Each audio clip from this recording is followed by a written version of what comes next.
अस्सलामुअलैकुम स्टूडेंट्स, मैं हूं शाकिर हुसैन, आपका फ़िज़िक्स टीचर। डियर स्टूडेंट्स, इस लेक्चर में हम यूनिट नंबर 3 डायनामिक्स के सवालात को डिस्कस करेंगे और सवालात में से हम सवाल नंबर 3.1 जिसमें हम एमसीक्यूज़ को डिस्कस करेंगे और इसके बाद मुख्तसर सवालों में से हम सवाल नंबर 3.10 तक को डिस्कस करेंगे। इनको डिटेल से समझने के लिए आइए चलते हैं लाइट बोर्ड की तरफ। डियर स्टूडेंट्स, आपके यूनिट नंबर 3 डायनामिक्स में जो मुफीद मालूमात जो कि मोमेंटम और जो फोर्स का जो ताल्लुक हमने पढ़ा था, उसके साथ वाले पेज पे और उस पेज पे ये 2-3 तरह की मुफीद मालूमात लिखी हुई हैं और असल में ये तीनों जो मालूमात हैं ये बहुत इंपॉर्टेंट शॉर्ट क्वेश्चंस हैं। ये अक्सर शॉर्ट क्वेश्चन पूछे जाते हैं। इनमें से जो पहली मुफीद मालूमात है, इसका जो क्वेश्चन बनता है वो मैंने आपके सामने लिखा है कि नाजुक अशिया मसलन शीशे से बनी हुई चीज़ों को स्टायरोफोम यानी कि स्टायरोफोम आपने देखा होगा जब फ्रिज खरीदते हैं या इस तरह की जो टीवी वगैरह या कांच के जो बर्तन खरीदते हैं तो उनके साथ ना एक शीट लगी होती है, पॉलीथीन की या स्टायरोफोम की एक शीट लगी होती है। तो वो कह रहा है कि इन चीज़ों को स्टायरोफोम के रिंग्स या सेल्स वाली पॉलीथीन की शीट्स वगैरह के साथ क्यों पैक किया जाता है, वो शीट्स के साथ क्यों पैक किया जाता है, उसकी क्या वजह होती है। तो उसकी वजह स्टूडेंट्स ये होती है कि जो नाजुक अशिया हैं, अगर खुदा न खासा हादसा हो जाए और वो गिर जाएं तो उनके टूटने का ख़तरा होता है। लेकिन जब उनको हम उस पॉलीथीन या वो स्टायरोफोम की शीट के साथ पैक करते हैं तो उससे क्या होता है, फिर उससे ये होता है कि उनके जो मोमेंटम में तब्दीली की शरह है वो कम हो जाती है। मतलब हमने ये पढ़ा कि F बराबर होता है P F minus P I over T. अब जब कोई हादसा पेश आएगा तो उनका जो इम्पैक्ट टाइम है यानी कि टकराव का जो टाइम है वो क्या हो जाएगा, वो बढ़ जाएगा। अब टकराव का टाइम बढ़ने से क्या होगा, उन पर लगने वाली जो फोर्स है वो कम हो जाएगी। तो फोर्स का असर अगर स्टूडेंट्स कम हो जाए तो उससे क्या फ़र्क पड़ेगा, उससे ये होगा कि वो नुकसान जो है वो कम से कम होगा। इनका आंसर मैंने स्टूडेंट्स ये लिखा है कि इन मटेरियल्स के सेल्स में मौजूद हवा इनको लचकदार और नरम बना देती है। किसी हादसा की सूरत में ये हवा से भरे सेल्स नाजुक अशिया से टकराव के वक्त में इजाफा कर देते हैं, यानी कि वक्त क्या करेगा, वक्त इंक्रीज हो जाएगा। और जब स्टूडेंट्स वक्त बढ़ेगा तो उससे क्या होगा, जिसकी वजह से मोमेंटम में तब्दीली की शरह में कमी आ जाती है। इस तरह टकराव के दौरान में लगने वाली फोर्स का असर कम हो जाता है। चूँकि ये टाइम बढ़ जाएगा तो फोर्स का असर क्या हो जाएगा, कम हो जाएगा और हादसा के दौरान नाजुक अशिया के टूटने का इम्कान कम हो जाता है। ये स्टूडेंट्स इसका आंसर है, ये आपने याद करना है अच्छे तरीके से। इसके बाद दूसरी मुफीद मालूमात जो है इसमें लिखा हुआ है कि गाड़ियों में आगे और पीछे क्रम्पल जोन्स क्यों बनाए जाते हैं। आपने देखा होगा गाड़ियों के आगे भी काफ़ी हिस्सा होता है जहाँ पर ड्राइवर बैठा होता है उससे आगे, और सीट के पीछे भी एक हिस्सा होता है जहाँ डिग्गी होती है। तो स्टूडेंट्स अब ये सवाल अक्सर पूछा जाता है कि गाड़ियों में आगे और पीछे क्रम्पल जोन्स क्यों बनाए जाते हैं या क्रम्पल जोन्स का क्या किरदार है। तो वो इसलिए बनाए जाते हैं स्टूडेंट्स कि जब तेज़ रफ्तार गाड़ी किसी चीज़ के साथ टकराती है यानी कि कोई हादसा होता है तो उससे क्या होता है कि हादसे से जो गाड़ी के अंदर जो बैठा हुआ शख्स है वो क्या काम करता है, वो उस विंड स्क्रीन के साथ टकरा सकता है और आगे जो भी चीज़ है उसके साथ टकराएगा और टकराने से क्या होगा, टकराने से इतना अगर स्फीयर हादसा है तो उससे उसकी डेथ भी हो सकती है। लेकिन वो जो क्रम्पल जोन्स है वो क्या काम करते हैं, वो ये काम करते हैं कि वो जो कुलैयन का टाइम है, जो टकराव का जो वक्त है उसको बढ़ा देते हैं। अब स्टूडेंट्स यही फॉर्मूला दोबारा देखें, जब टकराव का वक्त बढ़ जाएगा तो फोर्स क्या हो जाएगी, कम हो जाएगी। अब फोर्स कम लगेगी तो इससे क्या होगा, इससे हादसा से पेश आने वाला जो नुकसान है वो नुकसान स्टूडेंट्स कम हो जाएगा। तो इसका आंसर मैंने लिखा है आपके सामने कि तेज़ रफ्तार गाड़ियों के हादसा की सूरत में टकराव की फोर्स बहुत ज़्यादा होती है, यानी कि जैसे ही वो हादसा होता है तो बहुत एक स्फीयर किस्म की फोर्स लगती है, क्योंकि रुकने के लिए वक्त बहुत कम होता है। हिफाजती इक़दाम के तौर पर गाड़ी में आगे और पीछे क्रम्पल जोन्स होते हैं, ठीक है, जो हादसा की सूरत में दब जाते हैं, ठीक है, और मुसाफिरों को महफूज रखते हैं।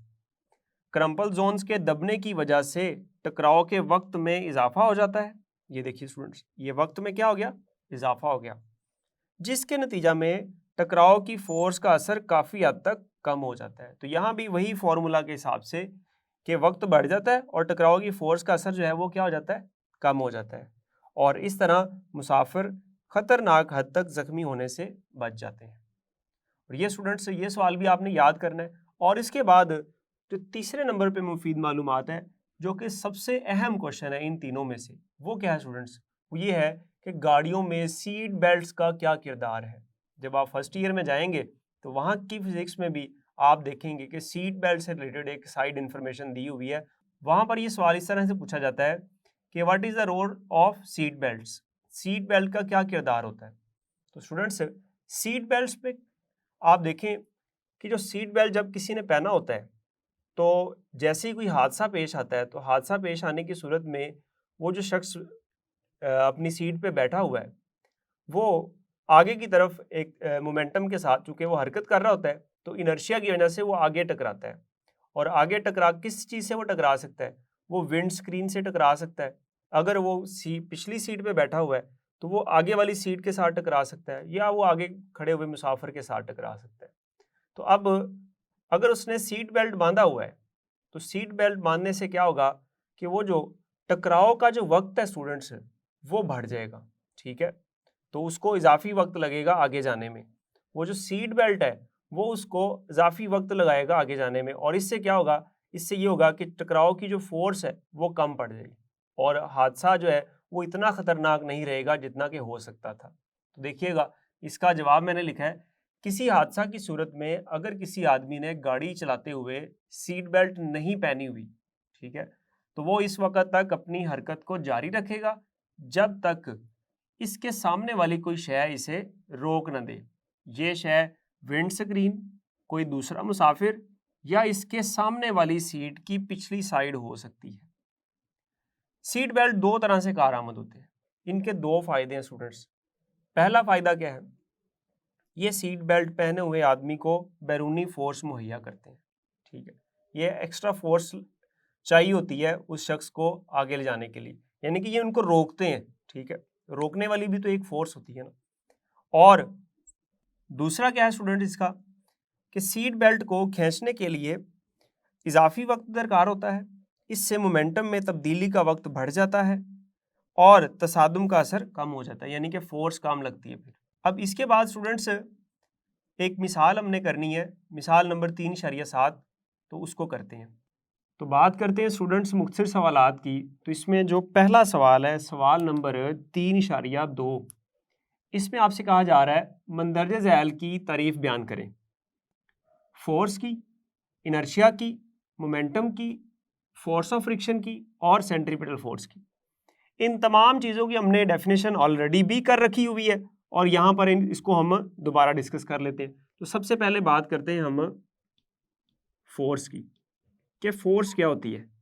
तो इसके बारे में हमने ये पढ़ा था कि फोर्स वो खसूसियत होती है जो किसी जिस्म को मोशन में लाती है या मोशन में लाने की कोशिश करती है, किसी जिस्म की मोशन को रोकती है या रोकने की कोशिश करती है। तो इसका जवाब मैं यहाँ लिख देता हूँ, फोर्स किसी जिस्म को मोशन में लाती है या मोशन में लाने की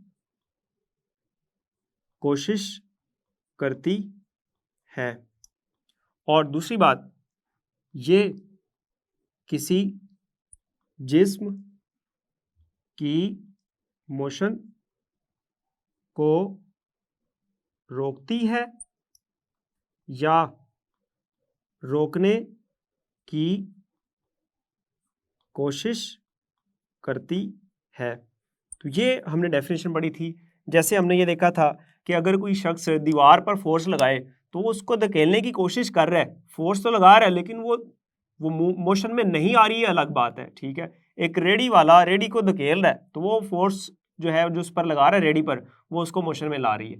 तो ये डेफिनेशन हमने सिर्फ तारीफ की बात करनी है, तो मैं यहाँ मिसालें नहीं दे रहा। मैंने जब ये टॉपिक पढ़ाया था तो वहाँ मैंने आपको मिसालें दी थी, ठीक है। यहाँ पर मैं सिर्फ आपको तारीफ बताऊंगा जो कि सवाल में आपसे पूछी गई है, और आप अगर कोई एक आध पूछी जाए तो आप उसके साथ मिसाल भी आप देख सकते हैं, ठीक है। उसके बाद दूसरा है इनर्शिया। दूसरे नंबर पर क्या चीज़ है? इनर्शिया। इनर्शिया क्या चीज़ होती है? तो इनर्शिया के बारे में हमने ये पढ़ा था कि इनर्शिया किसी जिस्म की वो खसूसियत होती है जो कि अपनी जिसकी वजह से वो जिस्म अपनी रेस्ट पोजीशन और यूनिफॉर्म मोशन में तब्दीली के खिलाफ मुजाहमत करता है। तो डेफिनेशन इसकी लिख लेते हैं। इनर्शिया, इनर्शिया किसी जिस्म की वो खसूसियत है, वो खसूसियत है जिसकी वजह से ये अपनी रेस्ट पोजीशन, अपनी रेस्ट पोजीशन या यूनिफॉर्म मोशन में तब्दीली के खिलाफ मुज़ाहमत करता है। तो ये हमारे पास डेफिनेशन आ गई इनर्शिया की। अब इसके बाद बात करते हैं मोमेंटम की, कि मोमेंटम क्या होता है। तीसरे नंबर पर जो चीज़ है हमारे पास वो है मोमेंटम। मोमेंटम के बारे में हमने बड़ी डिटेल से पढ़ा था और यहाँ हम इसकी डेफिनेशन देखते हैं। मोमेंटम की डेफिनेशन हमने ये पढ़ी थी कि किसी जिस्म के मास और वेलोसिटी के हासिले ज़रब को हमने क्या नाम दिया था? मोमेंटम का नाम दिया था, ठीक है। और हमने ये भी पढ़ा था कि किसी जिस्म में मोशन की मिकदार को भी हम क्या नाम देते हैं? मोमेंटम का नाम देते हैं। तो हम यहाँ उनमें से एक डेफिनेशन लिख लेते हैं। वो डेफिनेशन मैं ये लिखता हूँ, किसी जिस्म का मोमेंटम P इसके मास और वेलोसिटी के हासिले ज़रब के बराबर होता है। तो ये डेफिनेशन आ गई मोमेंटम की। और साथ ही साथ हम ये लिख लेते हैं कि इसका फॉर्मूला क्या था? P बराबर mv इसका फॉर्मूला था, ठीक है। और इसका यूनिट क्या था? ये है इसका फॉर्मूला, और इसका यूनिट भी देख लेते हैं। इसका यूनिट था किलोग्राम मीटर पर सेकंड या न्यूटन सेकंड। चलिए जी, इसके बाद जो चौथे नंबर पर चीज़ है हमारे पास वो है फोर्स ऑफ फ्रिक्शन। क्या चीज़ है? Force of friction. Force of friction. Force of friction क्या होती है इसको भी देख लेते हैं। तो फोर्स ऑफ फ्रिक्शन के बारे में हमने पढ़ा था कि फोर्स ऑफ फ्रिक्शन वो फोर्स होती है जो दो सतहों के माबैन मोशन में मुज़ाहमत पैदा करती है, ठीक है। तो कोई दो सतहें अगर एक दूसरे के ऊपर हरकत कर रही हैं तो उनके दरमियान में जो मुज़ाहमत पैदा कर रही है जो फोर्स, उस फोर्स को हमने क्या नाम दिया था? फ्रिक्शन का नाम दिया था। और मैं डेफिनेशन इसकी लिख लेता हूँ। Force of friction, force of friction वो फोर्स है जो दो सतहों के माबैन मोशन में मुज़ाहमत पैदा करती है, फोर्स ऑफ फ्रिक्शन कहलाती है, ठीक है। इसके बाद हम बात करते हैं, जो आखिरी चीज़ है हमारे पास वो है सेंट्रीपिटल फोर्स। पांचवें नंबर पर क्या चीज़ है? Centripetal force. Centripetal force. Centripetal force कौन सी फोर्स होती है? तो हमने ये पढ़ा था कि सेंट्रीपिटल फोर्स वो फोर्स होती है जो किसी जिस्म को दायरे में हरकत करने पर मजबूर करती है। तो हम इसकी डेफिनेशन यूं लिख सकते हैं, सेंट्रीपिटल फोर्स वो फोर्स होती है जो किसी जिस्म को दायरे में हरकत करने पर मजबूर करती है। ठीक है, तो ये इसकी डेफिनेशन है। और इसके अलावा हमने इसकी जो मैथमेटिकल फॉर्म है, फॉर्मूला जो है इसका, वो भी हमने पढ़ा था। वो बराबर होता है एफ सी बराबर m v square over r. ठीक है, तो ये इसका क्या है, ये फॉर्मूला है। तो ये भी आप साथ लिख सकते हैं। तो ये सवाल नंबर 3.2 मुकम्मल हुआ। इसके बाद हम बात करते हैं सवाल नंबर 3.3 की। तो इसमें आपसे कहा जा रहा है कि मंदरजा झैल में फ़र्क वाज़िया करें। किस में? मास और वज़न में, एक्शन और रिएक्शन में, स्लाइडिंग फ्रिक्शन और रोलिंग फ्रिक्शन में। तो जब मैंने आपको ये टॉपिक्स पढ़ाए थे तो वहाँ मैंने ये फ़र्क सारे आपको बहुत डिटेल से समझाए थे। आज हम इसको मुख्तसर सवाल के तौर पर डिस्कस करेंगे। तो सबसे पहले हम बात करते हैं पहली चीज़ की, जो कि क्या है हमारे पास, मास और वज़न। मास और वज़न, ठीक है। मास क्या होता है? हमने ये पढ़ा था कि मास जो होता है वो किसी जिस्म का के अंदर जो मादे की मिकदार है उसको हम क्या कहते हैं, उस जिस्म का मास कहते हैं। तो इसकी डेफिनेशन मैं यूँ लिख सकता हूँ, किसी जिस्म में मादे की मिकदार को उसका मास कहते हैं। ठीक है, तो ये डेफिनेशन आ गई हमारे पास। और फिर हमने इसके बारे में ये बात पढ़ी थी कि ये एक स्केलर मिकदार है। और इसके अलावा हम क्या लिख सकते हैं, इसका यूनिट किलोग्राम है। ठीक है जी, ये मैंने 3 पॉइंट लिख दिए इसके बारे में। इसी तरह से 3 पॉइंट आप वज़न के बारे में लिख दें। तो पहला पॉइंट हम लिखते हैं, इसकी डेफिनेशन क्या है, किसी जिस ज़मीन पर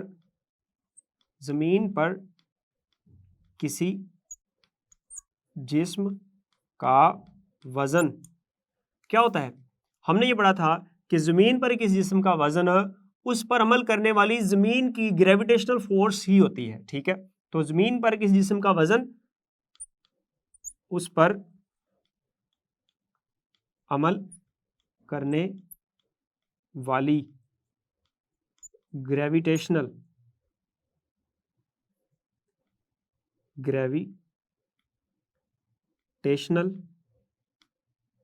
फोर्स के बराबर होता है। और इसके अलावा हम क्या पॉइंट लिख सकते हैं, हम ये लिख सकते हैं कि ये एक वेक्टर मिकदार है। वज़न चूंकि एक फोर्स होती है तो हम ये लिख सकते हैं कि ये एक वेक्टर मिकदार है। और इसके अलावा जैसे मैंने यहाँ एक पॉइंट लिखा है, इसका यूनिट किलोग्राम है, तो इसका यूनिट क्या होगा, इसका यूनिट न्यूटन है। ठीक है जी, तो ये मैंने 3 पॉइंट्स इसके आपके सामने लिख दिए मुख्तसर सवाल के तौर पर। इसके बाद हम बात करते हैं दूसरा, एक्शन और रिएक्शन में क्या फ़र्क है। तो दूसरी जो चीज़ है वो हमारे पास है एक्शन और रिएक्शन। तो एक्शन क्या होता है? एक्शन स्टूडेंट्स हमने ये पढ़ा था कि अगर कोई जिस्म किसी दूसरे जिस्म पर फोर्स लगाता है तो वो जो फोर्स लगा रहा है उस फोर्स को हम नाम देते हैं एक्शन का, और उसके जवाब में जो दूसरा जिस्म फोर्स लगाता है रद्द अमल के तौर पर, उसको हम नाम देते हैं रिएक्शन का।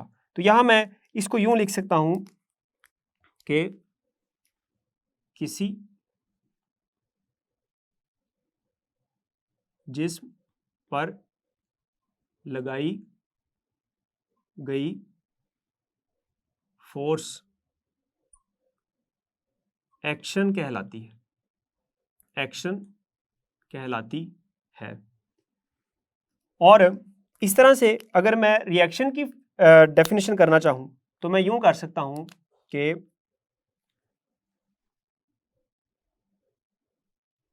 किसी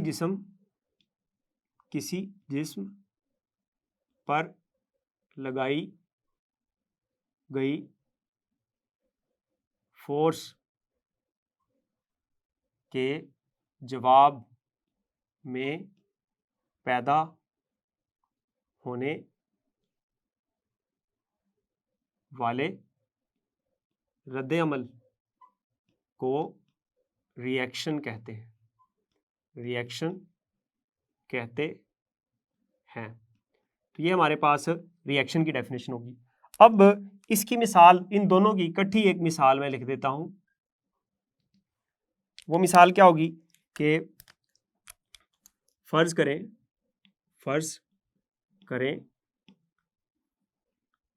जिस्म ए किसी जिस्म बी पर एक फोर्स लगाता है तो जिस्म ए ने जो फोर्स लगाई वो एक्शन है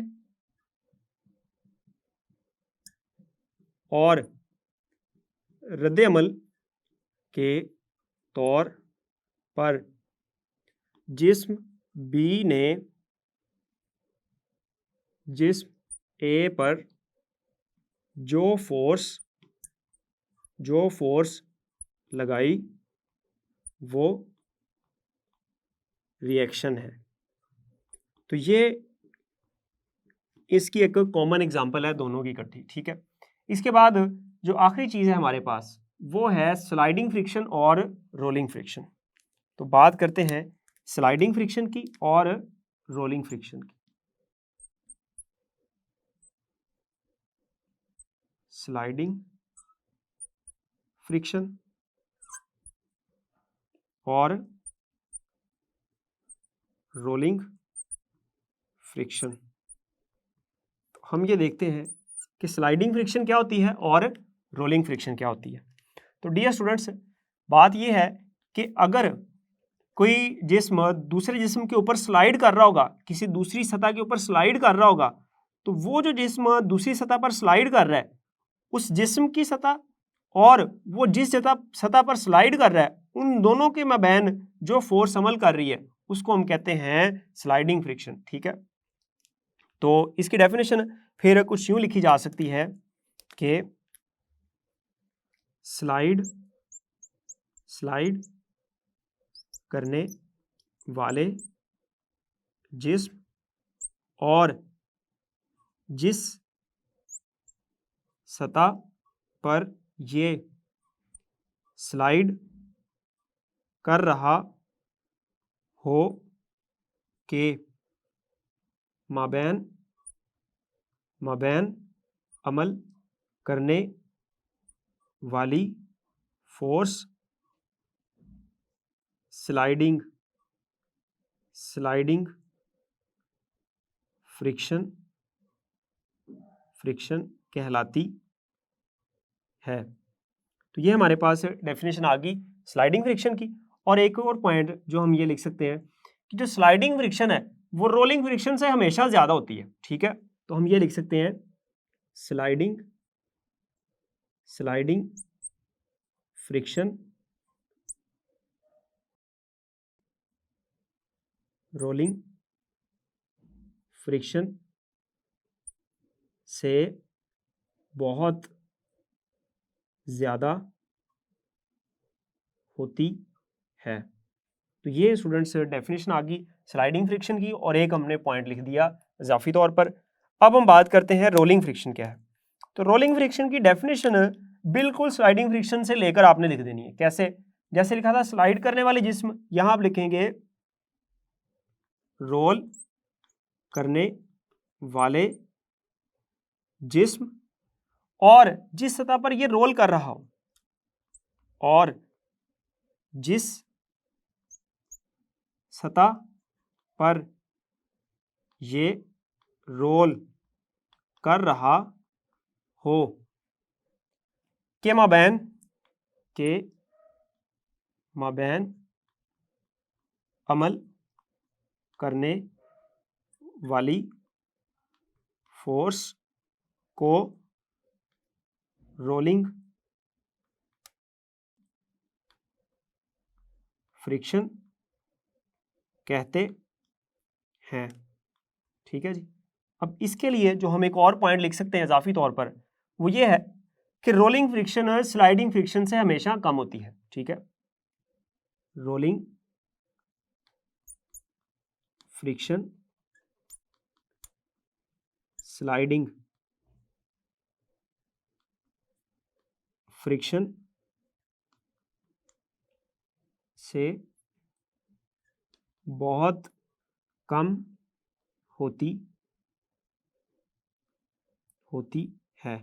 जैसे हमने बात की कि स्लाइडिंग फ्रिक्शन रोलिंग फ्रिक्शन से बहुत ज़्यादा होती है, इसी तरह से हम ये कह सकते हैं कि रोलिंग फ्रिक्शन स्लाइडिंग फ्रिक्शन की बनिस्बत बहुत कम होती है।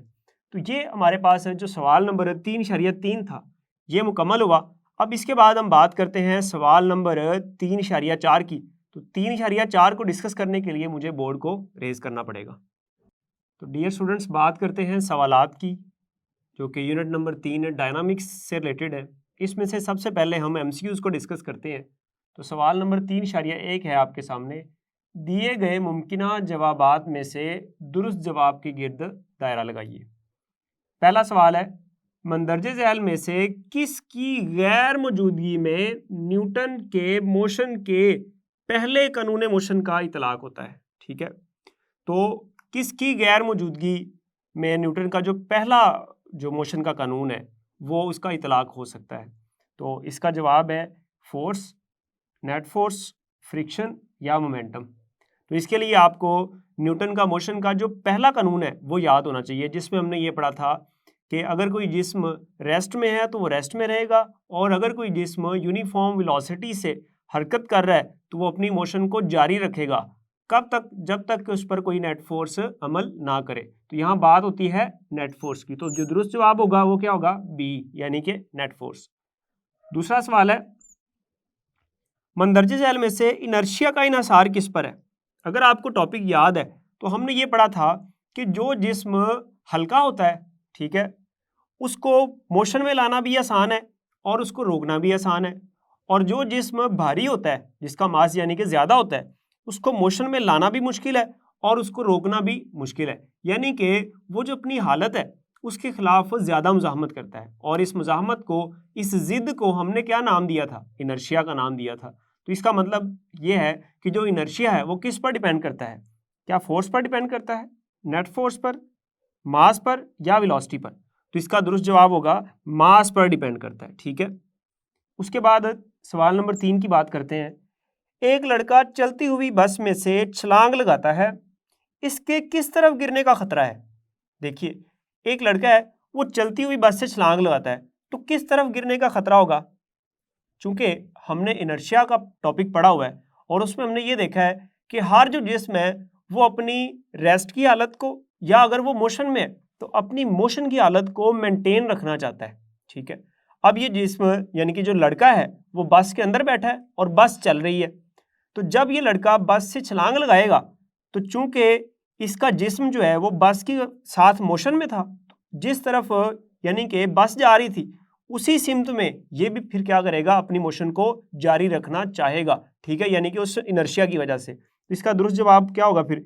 क्या ये होगा चलती हुई बस की तरफ, बस से दूर, हरकत की सिमत में, या हरकत की मुखालिफ सिमत में? तो चूंकि जिस तरफ बस हरकत कर रही थी वो लड़का भी जब बस के अंदर था तो वो भी उसी सिमत में हरकत कर रहा था। तो इसका मतलब है कि जो दुरुस्त जवाब यहाँ पर होगा वो क्या होगा? हरकत की सिमत में। तो सी इसका दुरुस्त जवाब है। उसके बाद हम बात करते हैं सवाल नंबर 4 की। तो इसमें आपसे कहा जा रहा है एक डोरी को दो मुखालिफ फोर्सेस से खींचा जा रहा है, हर एक फोर्स की मिकदार 10 न्यूटन है, डोरी में टेंशन कितना होगा। तो देखिए ये एक डोरी है, इस डोरी पर इधर एक 10 न्यूटन की फोर्स लग रही है और एक इस सिरे पर 10 न्यूटन की फोर्स लग रही है। ये दोनों सिरों पर यहाँ पर और यहाँ पर 10-10 न्यूटन की फोर्स लग रही है। तो आप बताएं इस रस्सी में टेंशन कितना होगा।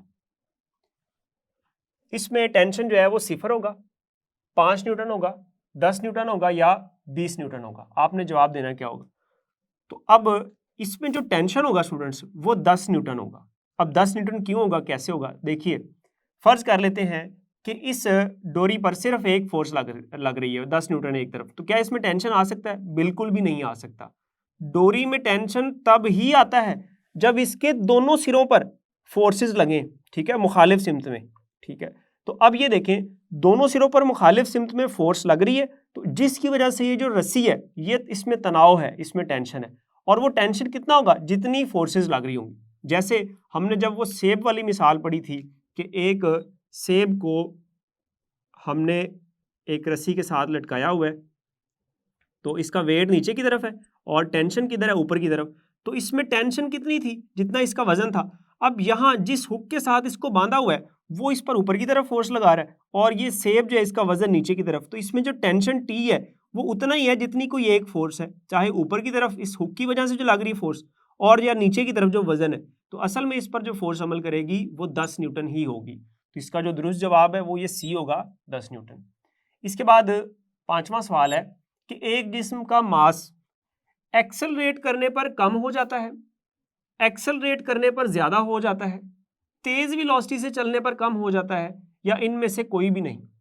तो देखिए कभी ऐसा हुआ है आपने फर्ज किया 1 किलो आम या 1 किलो आपने सेब खरीदे हैं और आप जिस गाड़ी पर जा रहे हैं और वो गाड़ी बहुत तेजी से हरकत कर रही है, ऐसा तो नहीं होगा कि अब वो जो सेब है उनका जो मास है वो कम हो जाएगा, ठीक है, या उनका मास ज्यादा हो जाएगा, बिल्कुल भी ऐसा नहीं होता। तो उनका मास जितना है उतना ही रहता है, उसके मास में कोई फर्क नहीं पड़ता, ठीक है। तो इसका मतलब है एक्सेलरेट करने पर ना तो वो कम होगा, एक्सेलरेट करने पर ना तो वो ज्यादा होगा, तेज वेलोसिटी चलने पर कम भी नहीं होगा। तो इनमें से कोई भी जवाब दुरुस्त नहीं है। तो फिर हम कहाँ टिक करेंगे, हम डी ऑप्शन को टिक करेंगे, इनमें से कोई भी नहीं। सवाल नंबर 6 है, इसमें आपसे कहा जा रहा है कि एक बे फ्रिक्शन पुली पर से गुजरने वाली डोरी के सिरों पर M1 और M2 मास के दो इज्साम इस तरह मुंसलिक हैं कि दोनों अमूदन हरकत करते हैं। इंपॉर्टेंट पॉइंट्स, जो की वर्ड है वो क्या है, अमूदन हरकत करते हैं, ठीक है, यूं करके,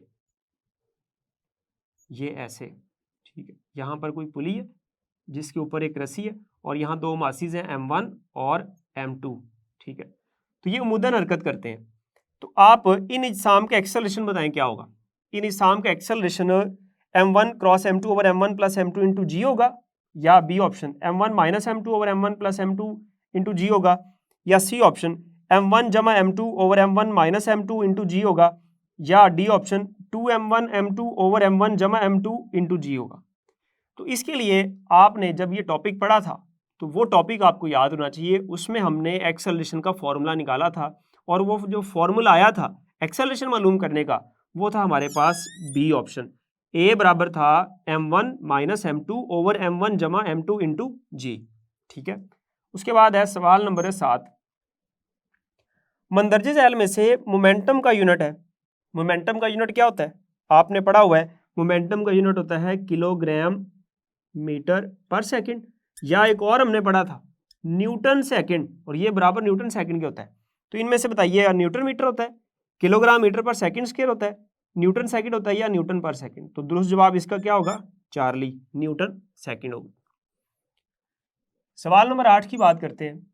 जब घोड़ा गाड़ी को खींचता है तो एक्शन किस पर होता है, ठीक है, गाड़ी पर होता है, जमीन पर, घोड़े पर, या जमीन और गाड़ी पर। अब यहाँ ये अक्सर इसमें बच्चे कंफ्यूज हो जाते हैं, तो यहाँ याद रखिएगा चूंकि घोड़े के साथ गाड़ी बंधी हुई है, अब गाड़ी जो है वो घोड़े का एक हिस्सा है, गाड़ी उसके साथ बंधी है घोड़े के साथ, ठीक है। अब जब घोड़े ने आगे चलना है तो अगर घोड़ा आगे जाएगा तो गाड़ी डेफिनेटली उसके साथ आगे जाएगी, ठीक है। अगर घोड़ा पीछे की तरफ चलना शुरू कर दे तो गाड़ी भी पीछे की तरफ चलना शुरू हो जाएगी। तो इसका मतलब हुआ कि जो गाड़ी है वो एक तरह से घोड़े का हिस्सा बन चुकी है। अब जब घोड़े ने चलना है, उस गाड़ी को आगे खींचना है, तो उसको खींचने के लिए क्या करना पड़ेगा? जैसे आपने अगर चलना है तो आप क्या काम करते हैं? आप जमीन को पीछे धकेलते हैं अपने पाँव से, तो जमीन पर आपका चलना क्या है? एक्शन है, और रिएक्शन में जमीन आपको आगे धकेलती है। तो यहां पर भी जो दुरुस्त जवाब होगा वो क्या होगा? जमीन पर। तो एक्शन किस पर होता है? जमीन पर होता है, ठीक है। और रिएक्शन में जमीन उस घोड़े को आगे धकेलती है, और घोड़े के साथ चूंकि वो छिकड़ा बंधा हुआ है तो फिर वो भी उसके साथ आगे चलता है। तो जो दुरुस्त जवाब होगा यहाँ पर वो क्या होगा? जमीन पर, ठीक है। सवाल नंबर 9 है, मंदरजे झैल में से किस मटेरियल को स्लाइड करने वाली सतहों के दरमियान रखने से इनके दरमियान फ्रिक्शन कम हो जाती है? पानी दो सतहों के दरमियान रखें तो फ्रिक्शन कम होगी, संगमरमर का पाउडर, हवा या ऑयल? तो जब हमने फ्रिक्शन कम करने के तरीके पढ़े थे तो उसमें हमने ये देखा था कि जब हम दो सतहों को के दरमियान में ऑयल या ग्रीस लगा देते हैं तो उन दो सतहों के दरमियान में जो कोल्ड वेल्ड्स हैं वो खत्म हो जाते हैं, यानी कम हो जाते हैं, और वो सतहें हमवार हो जाती हैं और वो एक दूसरे के ऊपर आसानी से मूव करना शुरू कर देती हैं, जिससे हम क्या कर सकते हैं? फ्रिक्शन को कम कर सकते हैं। तो यहाँ जो दुरुस्त जवाब होगा वो होगा ऑयल। तो अब ये हमारा MCQs का जो हिस्सा है ये मुकम्मल हुआ। अब इसके बाद हम बात करते हैं मुख्तसर सवालों की। तो मुख्तसर सवाल जो सवाल नंबर 3.2 है उसको डिस्कस करते हैं। इसको डिस्कस करने के लिए मुझे बोर्ड रेज करना पड़ेगा, तो आइए बोर्ड रेज करने के बाद सवालों की तरफ आते हैं।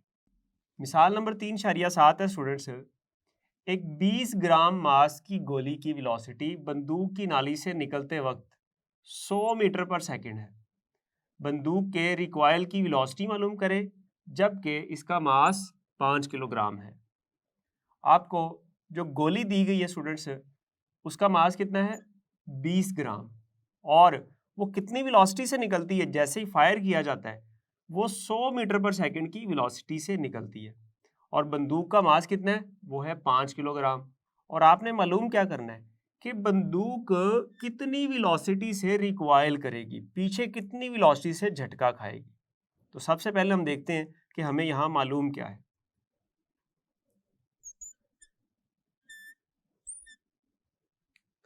मालूम देखिएगा स्टूडेंट्स, इसमें गोली का मास है,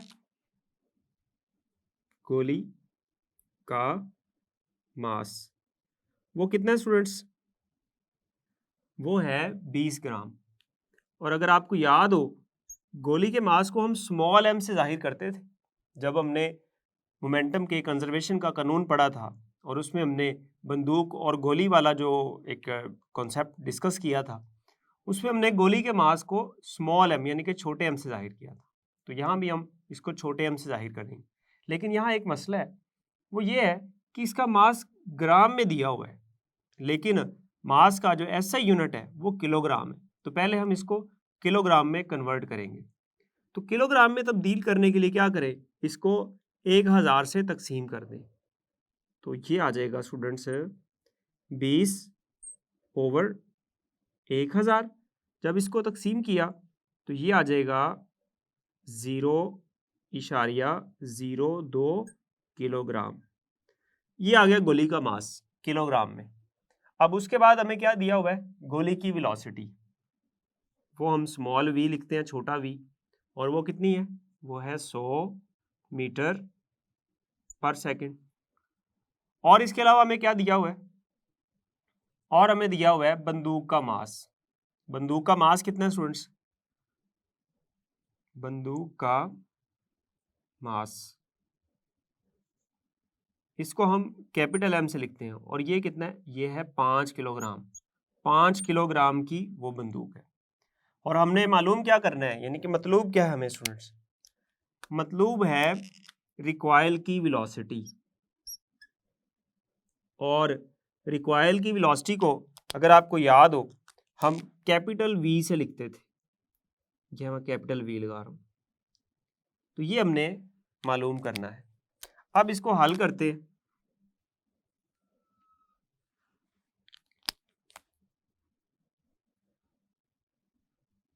इसके हल के लिए स्टूडेंट्स हम बंदूक और गोली वाले कॉन्सेप्ट में जो हमने फॉर्मूला डिस्कस किया था वो क्या था स्टूडेंट्स? वो ये था कि M वी कैपिटल एम और कैपिटल वी जमा स्मॉल एम वी बराबर होता है 0 के, यानी कि गन को, उस बंदूक को फायर करने से पहले गन और बुलेट यानी कि बंदूक और गोली का जो मोमेंटम, इब्तदाई मोमेंटम, वो 0 है।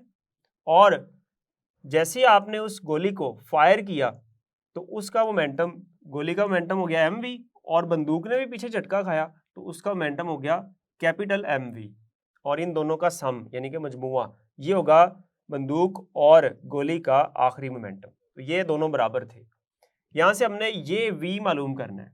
ये mv को हम दाईं तरफ ले गए थे और ये हो गया था माइनस mv, और ये कैपिटल एम इधर v से ज़रब हो रहा था, इसको हम नीचे ले गए थे, ये आ गया था कैपिटल एम इस तरह से, तो यहाँ रह गया था v। अब ये हमने मालूम करना है। ये फॉर्मूला आ गया हमारे पास रिक्वायर्ड वेलोसिटी मालूम करने का। तो इसमें हम कीमतें दर्ज करेंगे और हमारे पास आंसर आ जाएगा। तो कीमतें दर्ज करते हैं। v बराबर माइनस m, कितना स्टूडेंट्स? m है 0.02, 0.02, और v कितना स्टूडेंट्स? 100 मीटर पर सेकेंड, 100 ओवर कैपिटल एम कितना है? वो है 5 किलोग्राम। यहाँ 5 से इसको तकसीम कर दिया। जब आप इसको हल करेंगे तो ये आ जाएगा स्टूडेंट्स, 5 को ये 20 आ गया, और 20 को जब इससे ज़रब देंगे तो ये आ जाएगा 0.4 मीटर पर सेकेंड। ये वो वेलोसिटी है जिसके साथ ये गन रिकॉइल करेगी। तो हम इसका नतीजा यहाँ लिख सकते हैं। वो क्या होगा? हम यहाँ कह सकते हैं बस बंदूक 0.4 मीटर पर सेकंड की वेलोसिटी से रिकॉइल करेगी। और यहाँ पर स्टूडेंट्स ये माइनस का साइन वैसे ही आना चाहिए, और ये माइनस का साइन आपको क्या बता रहा है? ये बता रहा है कि जो बंदूक है उसने पीछे की तरफ झटका खाया। अब इसके बाद स्टूडेंट्स मोमेंटम के कंजर्वेशन के कानून से मैंने आपके लिए यहाँ 1-2 MCQs लिखे हैं, और एक तो फोर्स और मोमेंटम का ताल्लुक उससे रिलेटेड है, और दूसरा मोमेंटम के कंजर्वेशन के कानून से मुतल्लिक है, ताकि आपको ये भी आइडिया साथ साथ हो कि MCQs कैसे पूछे जाते हैं। तो पहला MCQ मैंने आपके लिए लिखा है, आइसोलेटेड सिस्टम में दो टकराने वाले अजसाम का मोमेंटम रहता है। आइसोलेटेड सिस्टम है और उसमें दो अजसाम एक दूसरे के साथ टकरा रहे हैं, तो टकराने से पहले और टकराने के बाद उनका मोमेंटम क्या होगा? क्या मोमेंटम बढ़ जाता है? क्या मुस्तकिल रहता है? कम हो जाता है या सिफर होता है? दो अजसाम टकराए, टकराने से पहले और टकराने के बाद, वो आइसोलेटेड सिस्टम है, याद रहे, तो उनका मोमेंटम क्या रहेगा? अगर आपको मोमेंटम के कंजर्वेशन के कानून की जो डेफिनेशन हमने पढ़ी थी वो याद हो, तो उससे आपको ये समझ आ जाएगी कि इसका मोमेंटम क्या रहेगा? मुस्तकिल रहेगा। तो ये मुस्तकिल इसका दुरुस्त जवाब है। इसके बाद MCQ नंबर 2 है, ये थोड़ा सा टेक्निकल है, इसको ज़रा ध्यान से समझिएगा। इसमें कहा जा रहा है किसी जिस्म के मोमेंटम में 20 न्यूटन सेकंड की तब्दीली, 20 न्यूटन सेकंड की तब्दीली, ये याद रहे, पैदा करने में एक फोर्स को 5 सेकंड लगते हैं। फोर्स को कितना टाइम लग रहा है? 5 सेकंड। तो फोर्स होगी, आप बताएं फोर्स कितनी होगी? ठीक है, जो 5 सेकंड में 20 न्यूटन सेकंड की मोमेंटम की तब्दीली कर रही है, वो फोर्स कितनी होगी आपने ये बताना। क्या वो 10 न्यूटन होगी? क्या वो 20 न्यूटन होगी?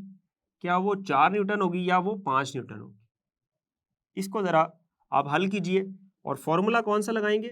F बराबर PF minus PI over T वाला। यहाँ पर आपको PF माइनस PI क्या दिया गया है? ये देखें, ये मोमेंटम की तब्दीली है 20 न्यूटन सेकंड। ये तब्दीली का मतलब है ये PF माइनस PI है, या इसको आप डेल्टा P भी लिख सकते हैं, और नीचे T वैसे ही। यहाँ कीमतें दर्ज कर दें। डेल्टा P कितना है? 20 न्यूटन सेकंड, और टाइम कितना दिया हुआ है स्टूडेंट्स, 5 सेकंड। तो कितना आ जाएगा, 5 4 20, तो ये आ जाएगा 4 न्यूटन। तो दुरुस्त जवाब क्या होगा स्टूडेंट्स, दुरुस्त जवाब होगा सी, यानी कि 4 न्यूटन। तो स्टूडेंट्स हम बात कर रहे थे मुख्तलिफ सवालात की, तो सवाल नंबर 3.4 हमारे पास है, इनर्शिया का कानून क्या है। तो इनर्शिया के कानून के बारे में हमने ये पढ़ा था कि जब हमने मोशन के कवानीन को डिस्कस किया था तो उसमें हमने ये बात पढ़ी थी कि जो मोशन का पहला कानून है वो मादे की इनर्शिया की खसूसियत से मुताल्लिक है, तो इसलिए हमने उसको नाम दिया था कि इसको हम इनर्शिया का कानून भी कहते हैं। और जो न्यूटन का मोशन का पहला कानून था वो क्या था, वो ये था कि अगर कोई जिस्म रेस्ट की हालत में है तो रेस्ट में रहता है, या फिर हम यूँ कह सकते हैं कि अगर कोई जिस्म रेस्ट की हालत में है या ख़त मुस्तकीम में अपनी मोशन को जारी रखता है, कब तक, जब तक उस पर कोई नेट फोर्स अमल ना करे। तो अब हम इसकी डेफिनेशन लिखते हैं, चूंकि न्यूटन का मोशन का पहला कानून मादे की इनर्शिया की खसूसियत से मुताल्लिक है, इसलिए इसे इनर्शिया का कानून भी कहते हैं। तो ये डेफिनेशन होगी इनर्शिया के कानून की। आप इसके साथ जो न्यूटन का मोशन का पहला कानून है उसको भी लिख सकते हैं, न्यूटन के मोशन के पहले कानून के मुताबिक कोई जिस्म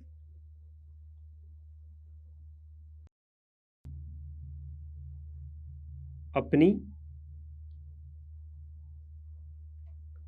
रेस्ट हालत या ख़त मुस्तकीम में हरकत को जारी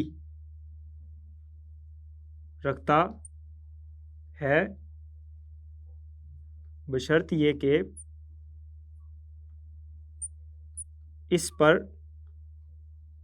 कोई नेट फोर्स अमल ना करे। तो ये न्यूटन का मोशन का पहला कानून है, ये इस सवाल का जवाब है। आप प्रॉपर इसका जवाब ये लिख सकते हैं। इसके बाद हम बात करते हैं सवाल नंबर 3.5 की। इसमें आपसे कहा जा रहा है कि बस की छत पर सफ़र करना क्यों ख़तरनाक होता है।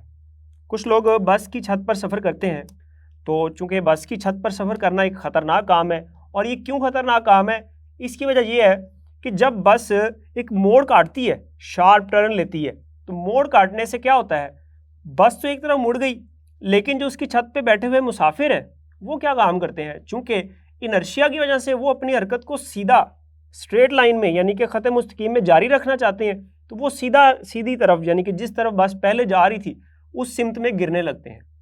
और अगर उन्होंने बस की छत के ऊपर बैठकर किसी चीज़ को कस के नहीं पकड़ा हुआ तो उनके फिर वहाँ छत से नीचे गिरने का खतरा होता है। तो ये किस वजह से होता है, ये इनर्शिया की वजह से होता है।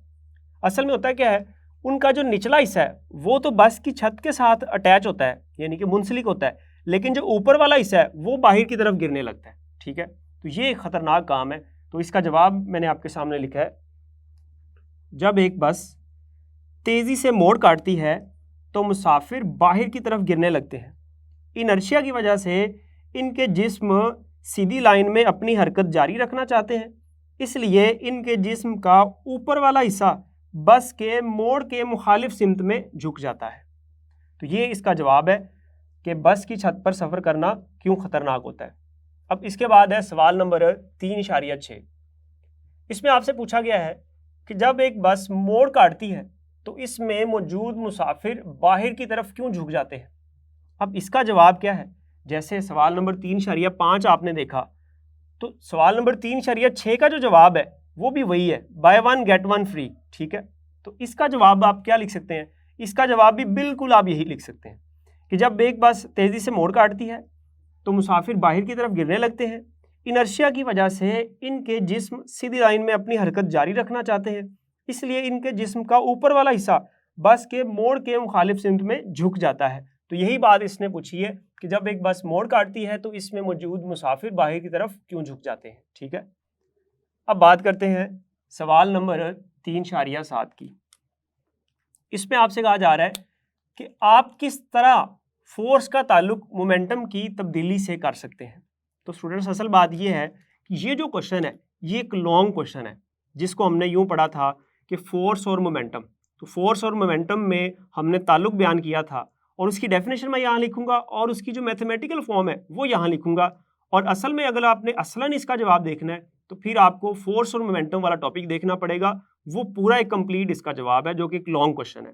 तो शॉर्ट में अगर आए तो फिर कैसे लिख सकते हैं? फिर आप ये लिखेंगे, किसी जिस्म के momentum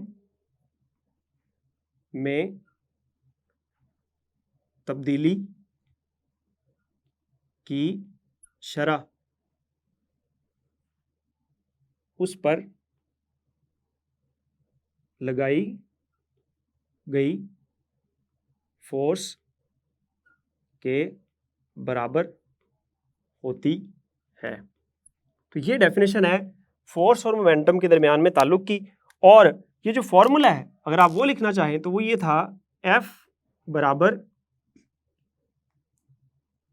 mvf minus mvi over t, या आप इसको यूं लिख सकते हैं, F बराबर pf minus pi over t। तो ये हमारे पास है, ये है मोमेंटम में तब्दीली की शरह किसके बराबर है? लगाई गई फोर्स के। ठीक है, तो ये डेफिनेशन अगर शॉर्ट में आए तो आप इसका आंसर यूं लिख सकते हैं। अब बात करते हैं सवाल नंबर 3.8 की। इसमें आपसे कहा जा रहा है, एक डोरी में कितना टेंशन होगा अगर इसके सिरों को 100 न्यूटन की दो मुखालिफ फोर्सेस से खींचा जाए। मिसाल के तौर पर एक डोरी है, मैं यहाँ एक डोरी बना लेता हूँ, ये एक डोरी है, इसके एक सिरे पर इधर 100 न्यूटन की फोर्स लग रही है और एक सिरे पर इधर 100 न्यूटन की फोर्स लग रही है। तो आप बताएं इसमें टेंशन कितना होगा इस डोरी के अंदर? तो इसमें जब हमने एमसीक्यूज किए थे तो वहाँ हमने एक एमसीक्यू देखा था कि अगर एक डोरी के सिरों को मुखालिफ तरफ से, यानी कि दोनों सिरों पर ऑपोजिट डायरेक्शन में मुखालिफ सिमत में दो फोर्सेस लगाई जाएं और 10 न्यूटन की फोर्सेस हों, तो आप बताएं उसमें कितना टेंशन होगा। तो आपको अगर याद है तो हमने ये देखा था कि उसमें टेंशन कितना होगा, जितनी उन पर फोर्स लगाई गई है, वहाँ 10 न्यूटन फोर्स लगाई गई थी। तो हमने जवाब भी क्या दिया था? हमने जवाब भी 10 न्यूटन ही दिया था। तो यहाँ पर कितनी फोर्स लग रही है? 100 न्यूटन दोनों तरफ। तो इसके अंदर जो टेंशन होगी वो भी कितनी होगी? वो भी 100 न्यूटन होगी। तो हम यहाँ ये जवाब लिख सकते हैं कि डोरी में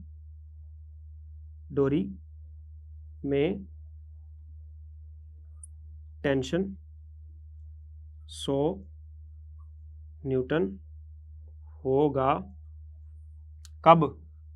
अगर इस के सिरों को 100 न्यूटन की दो मुखालिफ फोर्सेस से खींचा जाए। तो ये इसका जवाब है स्टूडेंट्स। अब इसके बाद हम बात करते हैं सवाल नंबर 3.9। इसमें आपसे कहा जा रहा है, अगर एक्शन और रिएक्शन बराबर मगर मुखालिफ सिमत में होते हैं तो फिर कोई जिस्म हरकत कैसे करता है? बड़ा इंपॉर्टेंट क्वेश्चन है कि अगर एक्शन और रिएक्शन मुखालिफ सिमत में होते हैं और बराबर होते हैं तो फिर वो जिस्म हरकत कैसे कर सकता है? तो स्टूडेंट्स, इसका जवाब ये है, बहुत इंपॉर्टेंट और बहुत आसान जवाब है। जब मैंने आपको ये टॉपिक पढ़ाया था एक्शन और रिएक्शन, जो कि न्यूटन का मोशन का तीसरा कानून है, उसमें मैंने आपको एक अहम बात बताई थी नोट करके, और मैंने ये बात बताई थी कि एक्शन और रिएक्शन हमेशा दो मुख्तलिफ इजसाम पर अमल करते हैं। अगर तो वो एक ही जिस्म पर अमल करें तो फिर तो वो एक दूसरे को कैंसिल कर देंगे, ठीक है। लेकिन चूंकि ये दो मुख्तलिफ अजसाम पर अमल करते हैं तो इसलिए ये एक दूसरे के असर को ज़ायल नहीं करते। तो इसका जवाब हम क्या लिख सकते हैं? तो मैं इसका जवाब यूं लिख सकता हूं, एक्शन और रिएक्शन दो मुख्तलिफ इजसाम पर अमल करते हैं, जिसकी वजह से ये एक दूसरे के असर को ज़ायल नहीं करते, ठीक है। मतलब एक दूसरे को कैंसिल नहीं करते। तो चूंकि ये एक दूसरे के असर को ज़ायल नहीं करते तो इसी वजह से वो जिस्म क्या करता है, हरकत करता है। तो हम यहाँ लिख सकते हैं, बस जिस्म इसी वजह से हरकत में आता है। तो ये इसका जवाब है। और सवाल नंबर 3.10 को देखिए, इसमें आपसे कहा जा रहा है कि एक घोड़ा गाड़ी को खींच रहा है, अगर एक्शन और रिएक्शन एक दूसरे के बराबर और मुखालिफ हों तो फिर गाड़ी हरकत कैसे करती है। तो इस बात को हमने एमसीक्यूज में भी डिस्कस किया था। चूँकि जब घोड़ा गाड़ी को खींचता है तो असल में गाड़ी जो है, वो जो छिकड़ा है वो घोड़े के साथ मुंसलिक होता है, ठीक है। और अब अगर घोड़े ने आगे हरकत करनी है, मूव करना है, तो छिकड़ा यानी कि वो जो साथ उसकी गाड़ी है वो भी उसके साथ ही हरकत करेगी ना। अब सवाल ये है कि अगर हरकत करनी है तो उसके लिए क्या काम किया जाता है। अगर आपने हरकत करनी हो तो आप क्या काम करते हैं, आप चलते हैं। और चलने में आप क्या काम करते हैं, चलने में आप अपने पाँव से ज़मीन को पीछे की जानिब धकेलते हैं। और जब आप ज़मीन को पीछे की जानिब धकेलते हैं, ये आपका एक्शन है ज़मीन पर। और ज़मीन रिएक्शन के तौर पर क्या काम करती है, ज़मीन रिएक्शन के तौर पर आपको आगे की तरफ धकेलती है। तो इस तरह से आप चलते हैं।